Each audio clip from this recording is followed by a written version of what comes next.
Assalamualaikum warahmatullahi wabarakatuh. Kami di sini akan memaparkan materi tentang lembar kerja peserta didik.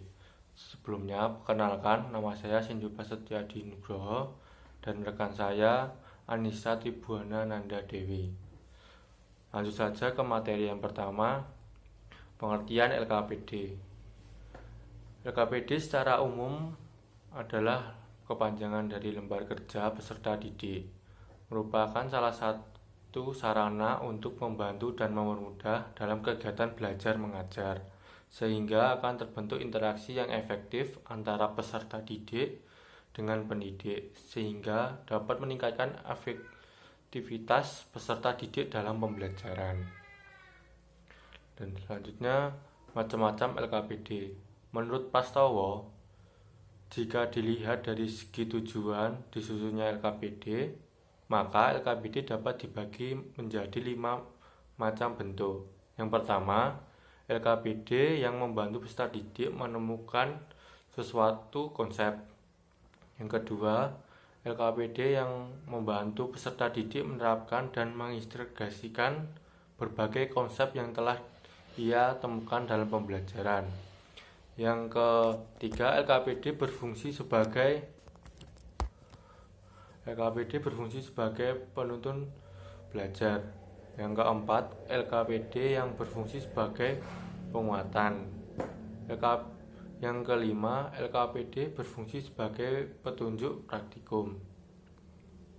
Selanjutnya adalah manfaat lembar kerja peserta didik atau LKPD. Yang pertama, mengaktifkan peserta didik dalam proses pembelajaran. Yang kedua, membantu peserta didik dalam mengembangkan konsep.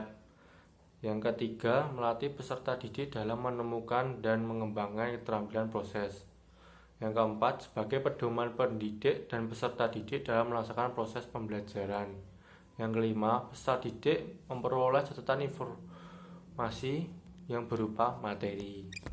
Yang terakhir, membantu peserta didik untuk menambahkan informasi tentang konsep yang telah dipelajarinya. Baik, materi akan saya lanjutkan. Yang pertama, ada prosedur penyusunan lembar kerja peserta didik atau LKPD.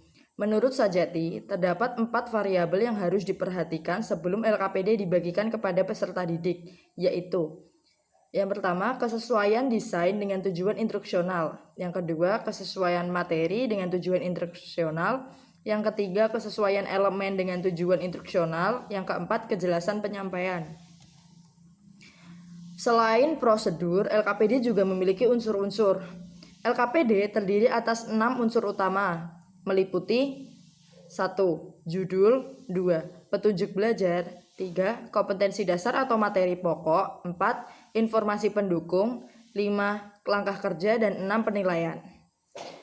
Dalam format penulisan, LKPD juga memuat 8 unsur, yaitu 1. Judul, 2. Kompetensi dasar yang dicapai, 3. Waktu penyelesaian, 4. Peralatan yang digunakan, 5. Informasi singkat, 6.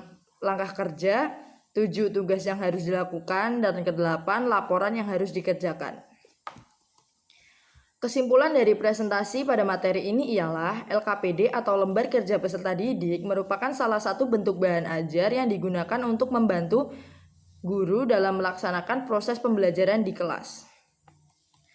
Terima kasih, sekian dari kelompok kami. Jika ada kurang, mohon maaf. Wassalamualaikum warahmatullahi wabarakatuh.